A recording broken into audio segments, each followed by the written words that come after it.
अस्सलाम वालेकुम स्टूडेंट्स। उम्मीद करती हूँ कि आप लोग खैरियत से होंगे। मैंने अपने पिछले 2 लेक्चर में जो है वो सबसे पहले टू कपल पेंडुलम को जो है ना डिफ़ाइन किया था। देन मैंने उसके लिए 2 सिचुएशंस 2 केसेस जो हैं उनको डिस्कस किया था। फर्स्ट केस और उसकी डेरिवेशन जो है वो मैं कर चुकी हूँ। ये मेरे पास सेकंड केस है। सेकंड केस इतना मैंने उस लेक्चर में भी कर दिया था, इसलिए मैंने क्या किया है कि टाइम को शॉर्ट रखने के लिए पहले ही जो है उसको मैंने यहाँ पे अटेम्प्ट कर दी है। मेरे पास सेकंड उसकी जो कंडीशन थी वो क्या थी, the phase angle in two couple pendulum is opposite to each other. It means that deflection is same but direction of deflection is not same. हमारे पास डिफ्लेक्शन तो दोनों में हो रही है, लेकिन डायरेक्शन एक ही इस साइड पे है और एक ही इस साइड पे है। जो केस 1 था उसमें हमारे पास दोनों की डायरेक्शन राइट साइड पे थी, लेकिन इसमें मेरे पास एक की डायरेक्शन राइट साइड पे है, एक की डायरेक्शन क्या है, लेफ्ट साइड पे। And also distance is not constant, और इसमें हमारे पास डिस्टेंस कांस्टेंट नहीं रहेगा। यानी जो मैंने स्प्रिंग अटैच किया है, लास्ट केस में क्या था, स्प्रिंग जो मैंने अटैच किया हुआ था वो मूव नहीं कर रहा था, एक्सटेंड नहीं हो रहा था। सो उस केस में हमारे पास टेंशन 0 थी। इस केस में हमारे पास स्प्रिंग में एक्सटेंशन मौजूद है। देन मेरे पास ये जो मैंने मैस को ऑसिलेट करवाया बच्चे, इसका वेट होगा mg। तो मेरे पास जो स्ट्रिंग मैंने लिया हुआ है जिसकी लेंथ l है और वो एंगल थीटा प्राइम से ऑसिलेट उसने किया है, डिफ्लेक्शन की है, तो हमारे पास उसमें टेंशन T प्रोड्यूस हो गई है। सिमिलरली इस केस में भी थीटा के लिए हमारे पास यहाँ पे हमने पेंडुलम को मूव करवाया है, डिफ्लेक्ट करवाया है थीटा एंगल से, थीटा फेज एंगल से।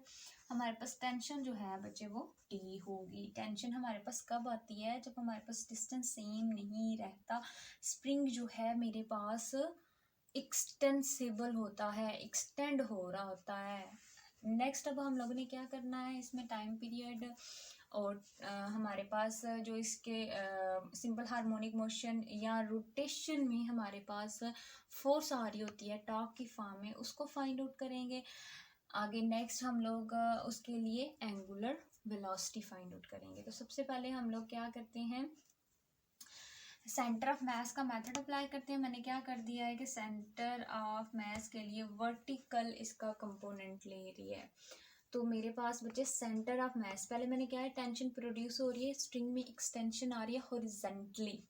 मेरे पास स्ट्रिंग में जो एक्सटेंशन आई है बच्चे,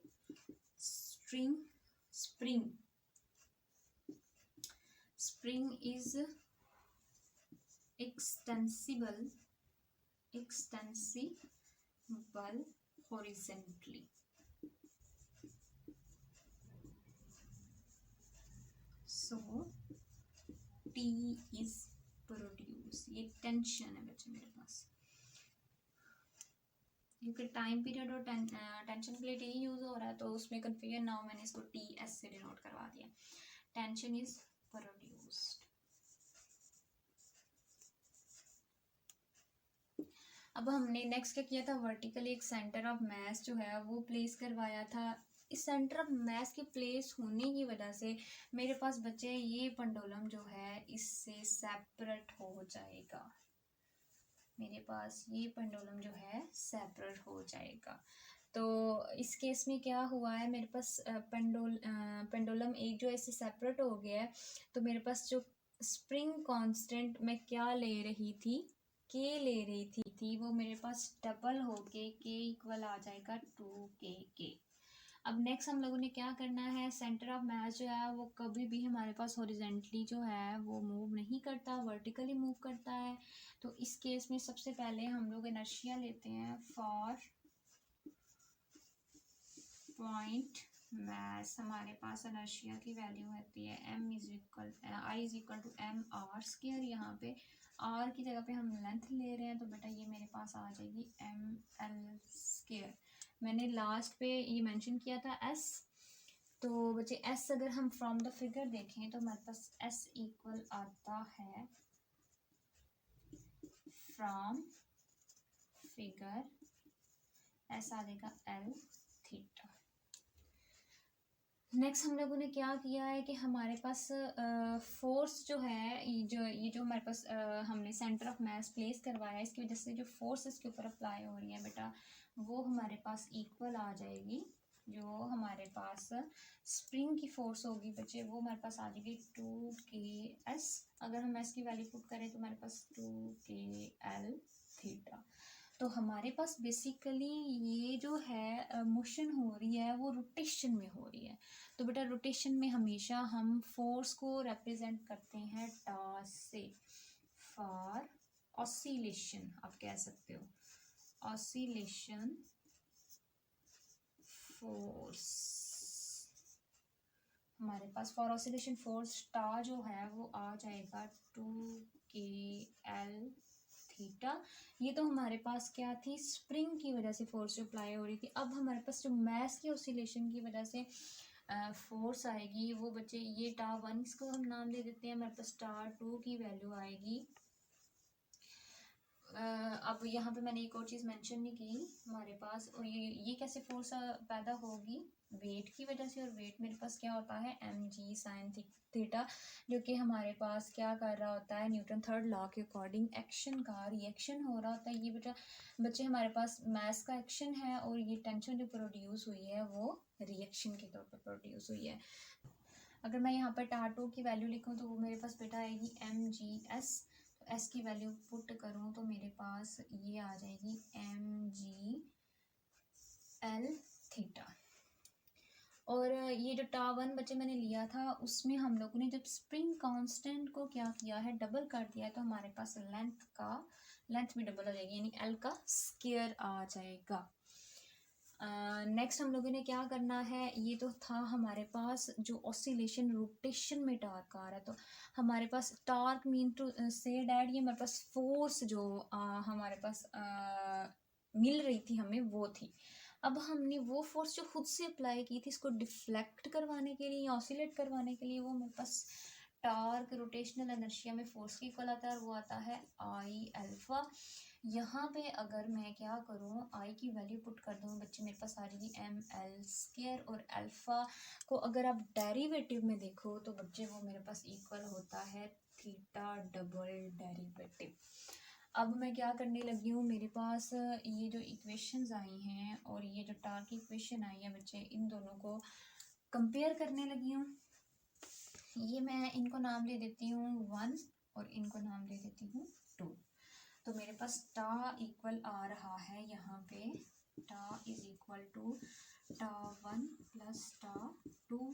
अब एक और चीज़, एक्शन और रिएक्शन। अगर आप न्यूटन थर्ड लॉ को देखो तो हमारे पास every action has reaction in opposite direction. तो हमारे पास ये बच्चे जो ये वाली फोर्स आएगी वो हमारे पास क्या आएगी, नेगेटिव। अब मैं इसकी वैल्यू पुट करने लगी हूँ तो मेरे पास आ जाएगा M L square theta double prime is equal to minus टा 1 की अगर मैं वैल्यू पुट करूँ तो वो आ रही है 2 kL स्क्वायर थीटा प्लस टा 2 की वैल्यू पुट करूँ mg l थीटा। अब क्या थीटा को इधर ही रहने देते हैं क्योंकि हमने नेक्स्ट एंगुलर वेलोसिटी जो है वो फाइंड आउट करनी है। तो हमारे पास अगर मैं m और l स्क्वायर को इधर डिवाइड करवाऊँ तो आ जाएगा मेरे पास एम एल स्क्वायर थीटा मैंने बाई कॉमन ले लिया इसमें से, plus mg l over M L square.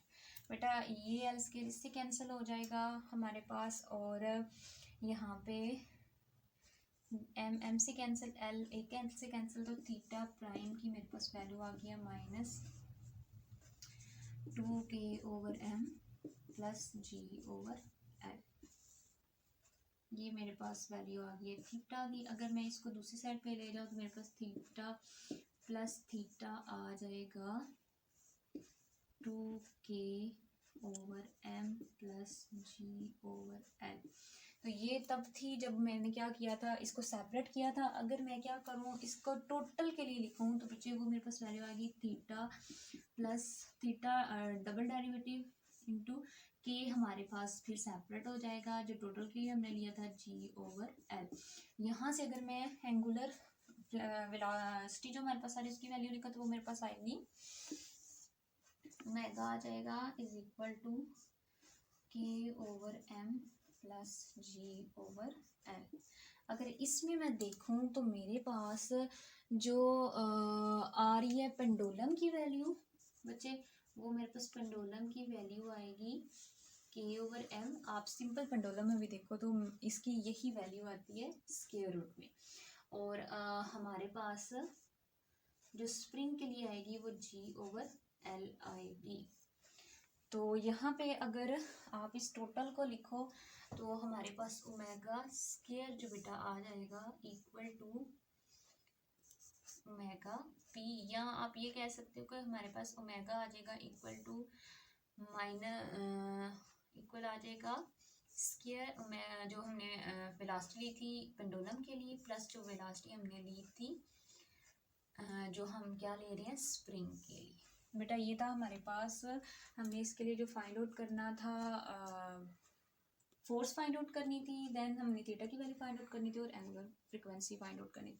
अगर आपको इस टॉपिक में कोई भी प्रॉब्लम आ रही हो तो आप कमेंट बॉक्स में कमेंट करके मुझसे पूछ सकते हैं। अगर आपको किसी भी टॉपिक में मसला आ रहा हो तो आप कमेंट बॉक्स में कमेंट करके मुझसे पूछ सकते हैं और मेरे चैनल को सब्सक्राइब कर दें ताकि आपको डेली आने वाली वीडियोस की नोटिफिकेशन मिल सके।